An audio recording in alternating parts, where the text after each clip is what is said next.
You are listening to the Central Indiana Sports Report, episode number 203.4, our Marion versus Maconaquah regional preview with Marion Chronicle sports editor Scott Hunt. You're listening to the Central Indiana Sports Report with your host, Greg Mengelt. Well, Scott, Marion came through a really tough sectional final and now faces another really tough test against Maconaquah. How were the Giants able to get it done, and how is Coach Blackman feeling about this challenge of Maconaquah? Well, the win over New Haven, it just really required a lot of toughness. New Haven was a very athletic, strong, um, really good guard play team. I watched a lot of New Haven's game Friday night against Norwell, and I don't know if they shot the three as well as I don't know if anybody expected them to shoot the three. They hit 15 threes against Norwell and then 11 or 12 more against Marion. Scary part with New Haven is they're very young. I think there's only two seniors on their roster, but Mm. you know, it was really truly a game of runs. New Haven started off with the 9-0 lead. Marion had a 15-1 run. It was a 2-point game after one quarter. Uh, New Haven had another nice run to start the second quarter and ended up going up by 6 at halftime. Uh, Logan Barnes was phenomenal in the third quarter. He was really good all night, but he had to deal with some foul trouble. But he had 15 of his 25 points in the third quarter for the Giants. Probably his best performance of the season.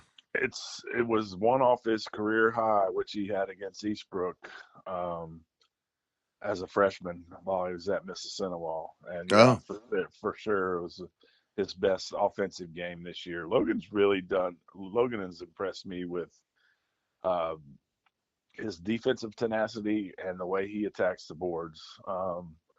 You look at Logan. Obviously, he's a good football player, but he's a slender built kid, and he really attacks the boards and can go in there and hold his own with guys that look stronger than him. I know he's a strong kid too. He's a junior now, and he's uh, put some muscle on his frame. But yeah, Marion got up in the fourth quarter, and then New Haven refused to go. Well, the fourth quarter was pretty close. Kid for New Haven, Lavelle Ledbetter, a 67% free throw shooter for the year, got fouled. That was actually Barnes' fifth foul in fourth quarter with 4 seconds to go, and hit both the free throws to send it to overtime. And the Giants got up 8 in overtime. That was their biggest lead all night, and New Haven hit 4 3-pointers in the last 90 seconds to wow. keep it interesting. But Marion was 7 of 8, 6 of 8, the last minute of the game to last minute of overtime from the free throw line. 7 of 8 in the last 109 that offset the 3-point shooting of New Haven, and then they were able to hold on for a 4-point win. But just a fun game to watch. I think I've talked on here before about really haven't seen Marion put 32 minutes together where they were required to play 32 minutes and then some against New Haven Saturday night, and answered the challenge. It was a tough game. It was a game of toughness, and um, Marion was able to remain poised. And like I said, anytime New Haven made a run, Marion withstood it and then answered back. And um, the overtime period was uh, Marion forced turnovers. Kobe Johnson had 6 steals in the game, and 3 of them were in overtime, and 2 of them on back-to-back possessions uh, went to Amara Rogers, who knocked down just enormous 3-pointers that helped Marion build that 7, 8 point lead very quickly in the overtime period. And they got plays from everybody though. Tim Jones has struggled. He struggled shooting the ball from outside the whole sectional, but man, when they needed a bucket, he went to the basket and got a bucket. Just overpowered kids to get it, overpowered his way to the bucket and got layups. He made some key free throws. Kobe Johnson was enormous. He did a little bit of a lot of things. Had 13 points and 9 rebounds in the championship to go with this 6 steals. Tim Jones was a an assist away from a triple double in the Wow. championship game. Had 24 points, 12 boards, 9 rebounds, or 12 boards and 9 assists. Uh, Mar Rogers hit big threes. I think he had 5 threes in the game. Logan was his 25 points came on a 9 for 12 shooting performance. He was perfect from the line. Just you know, it was But Tim Jones is just consistent, isn't he? yeah, he is. He, I don't know what what's going on with his outside shot because he was pretty good from beyond 3 point range for most of the season, but um, that it's not that way. It's not been that way. It wasn't in the sectional, and even the last couple of games of the regular season that I saw, he's really struggled from behind the arc. But I think he's finally understanding. Hey, I don't need to hit that shot because I can go get to the bucket and score that way. But he's such a disruptive defensive force. Him and him and Kobe and even Mar sometimes they're so athletic and long. Uh, there were times where New Haven really struggled with their pressure. They really overwhelmed Belmont in the first half, and put that game away by halftime with their defensive pressure. And kind of Heritage kind of hung around in the semifinals, but that the defense got to them. And um, talking to Coach Burris from Maconaquah last night, that's going to be a huge key for them Saturday night if they can handle the tenacity of Marion's traps and the way they play in the passing lanes. And of course, It'll you talked to Coach Blackman today. What's he say the key is going against a Maconaquah team that we should say is loaded with seniors, talented seniors, Yeah, and a program that's not used to being there, but a very veteran team. yeah, and it's a veteran team that's had a couple of heartbreaking outcomes the last 2 years in the sectional. I was there last year at Maconaquah, and uh, just it was a crazy turnaround. You think about Oak Hill went over to Maconaquah early in the season, and Maconaquah beat them by 35 points, and um, go into the sectional at Mississinawa, and Oak Hill turns the tables and wins that game on a buzzer beating three by R.J. Sugar. They beat Maconaquah by 1, so that kind of thing will stick with you, especially Yeah, thankfully for the Maconaquah kids, they were all juniors and um, had that bad memory in the back of their head. I think the biggest thing with Maconaquah and talking to Coach Burris is they're just a year older, obviously a year older, but those kids are a lot more mature and a lot maybe better equipped to handle the adversity that comes in tournament games and handle it with poise. and they Uh, really handled their business last week yeah, yeah, and against some that's good a pretty teams. good sectional. Yeah, That's at the Logan Sports sectional is pretty good. I feel like the Norwell sectional, it was clearly New Haven and Marion were the best 2 teams, but Norwell was good. They hung around with New Haven in the semifinals until, I don't know, midway through the third quarter. New Haven just caught fire, and those kids, like I said, they hit 15 threes. I bet I didn't keep the score of that game, but I would say 8 or 9 of them were in the last 12 minutes of the game, and they just Norwell Norwell's not equipped to come from behind, like, they were suddenly went from a 5 point deficit to down 15. And I think if you would ask Coach McBride, he would probably tell you that's obviously not an ideal scenario for those kids to be in. But yeah, Maconaquah is going to be a challenge. I think it's going to be um, kind of mirror images of one another and how they play the game. Maconaquah likes to push the pace with its defense, and they've got 3 or 4 kids that can score at different levels. Josiah Ball, probably an Indiana All-Star, definitely deserves a ton of consideration for that. And I think, that's one of the things I talked to Coach Blackman about. And defending a kid like Josiah Ball, he's 6'5", 6'6", and super athletic. It's going to be a collective, there. And that's one thing Marion has done very well with its defense. Did very well with its defense in the sectional was, um, their switching man to man was pretty good. Um, they still gave up some shots.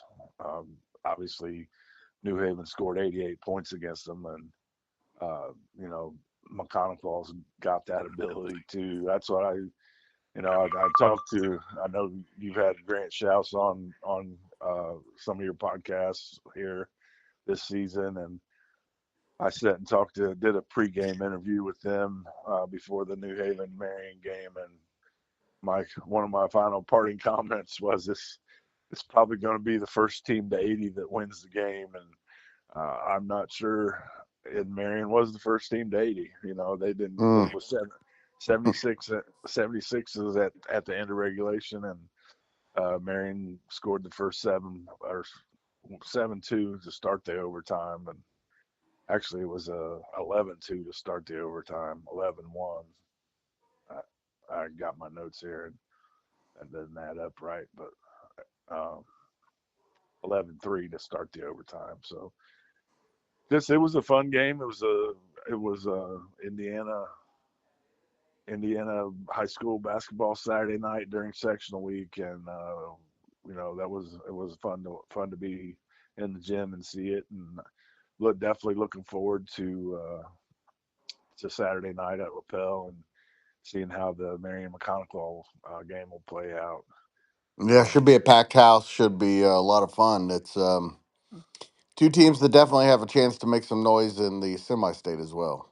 Yeah, for sure. And you asked me a couple minutes ago about Coach Blackman, and um, the thing with Coach Blackman uh, that I've really he's very consistent in the way he prepares. He obviously they watch film on the upcoming opponents, but his number one concern is that his guys are locked in uh, to what they want to do, and that's been their focus is trying to get his kids locked in to what they especially defensively, because um, Marion's Marion can create a lot of offense with its pressure and forcing turnovers and then getting in transition.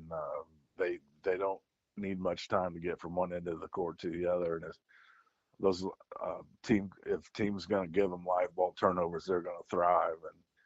And with the experience that Maconaquah has, I don't know how many teams they've seen this year that. Uh, I know they've seen a couple when Kokomo and they played Brownsburg for sure, which can match Marion's athletically. But that seniorism when you got a team full of those guys, they just kind of figure out how they need to play. It may be that was the one of the things that I had a conversation Friday night with a Marion fan about uh, just how overwhelmed Belmont was in the first 6 to 8 minutes of the game because of Marion's speed and athleticism. And she was like, well, they know that. And I was like, yeah, they do know that the Marion has speed, but you really don't know what it looks like until you're up close and standing next to it. And It's really you hard know, to prepare for. you cannot simulate it in practice. I'm sorry, most teams don't have that capability to simulate the speed and the pressure that Marion brings. Not to say that Maconaquah doesn't have some athletes, and maybe they can be closer to simulating what they're going to see Saturday night during practice than the teams that Marion has faced prior to New Haven. New Haven didn't bother them too much at all, but yeah, it's going to be a challenge for Maconaquah, and opposite, it's going to be a challenge for Marion too. It should just be it should be a really fun high school regional championship. Seems like a bit of a toss up. Yeah, it could be. Coach Burris's style. I've covered some of his teams at Southwood, and so I know what he likes to do, and I think the approach that Coach Burris uses and the approach that Coach Blackman uses are very similar. They like to get out, and they like to light up the scoreboard, and they they both can um, you start that lighting up the scoreboard by forcing tempo with defense and getting in transition um, and yeah, just making a high speed game. I just don't know that uh, Marion Marion wants to play as fast as possible, and it'll be interesting to see if Maconaquah is able to play as fast as Marion wants to play, or if they can play at the speed that they're comfortable playing at, and maybe they will be comfortable playing at the speed Marion wants to play. But yeah, Having it's a it's point guard as good as AJ Kelly will help. yeah. Well, he's gonna be under attack Yes, he when is. when he gets across half court. There's gonna be some length and some quickness waiting on him, and obviously Marion's got to deal with him too. Offensively, he's a capable scorer. And then if they don't defend Josiah Ball at least semi well, he could go for 40 and not think twice about it. So yeah, Yeah. it's going to be interesting. That's another thing that's really been uh, as a Marion graduate and a former Giant player that I've been pleased by is, there have been a lot of games this year where there's been Tim Jones or Amar Rogers that have dominated the scoring. Um, the sectional was very balanced for Marion. Barnes had 25, Jones had 24, Rogers had 17, Johnson had 13 Saturday night. Yeah. Uh, And they've been so pretty balanced all season. yeah, at times, not always, but Not they're always. they've had some games where they've Yep. they've had a few games where they've had four kids go for double figure points, and Hmm. to me, that's when they're at their best is when those kids are when they're sharing the ball and everybody can contribute offensively, and a lot of that does come out of the defense that they play um, in the transition game that they try to get out of their defense. Well, their schedule definitely prepared them for this. So That's one of the really good things about playing the schedule they do is teams like Maconaquah certainly are not going to intimidate them. No, there's nobody in the tournament that's going to intimidate Marion. Right. You know, if they were to get by Maconaquah and get to a semi-state and have to see a Blackhawk Christian or a South Bend St. Joe or whoever's gonna whoever else it would be there will be no intimidation factor. Obviously, those teams will present different challenges for Marion than their St. Joe is a team that had a chance to win a state championship last year, and so Mm-hmm. they've been on the biggest stage, and uh, so we'll see. And I think yeah, you said it earlier. I think whoever survives this game um, has a legitimate chance next week in the semi-state. Thank you so much to Scott Hunt for joining the Central Indiana Sports Report once again and previewing what should be an incredible game on Saturday. Don't forget, later Friday and Saturday morning, we have our Indiana Wesleyan women's basketball preview, our Delaware County regional preview with Kate Hampton of the Star Press, our Madison County regional preview with Rob Hunt of the Herald Bulletin, and our Tipton Manchester preview with Michelle Garman of the Tipton Tribune and Elwood Call Leader, and Grant Schaus of the Action Sports Network. We, of course, will also have results from all of the regionals on Sunday. If you're interested in seeing the Central Indiana Sports Report continue to grow and thrive, please share these episodes with your friends and family.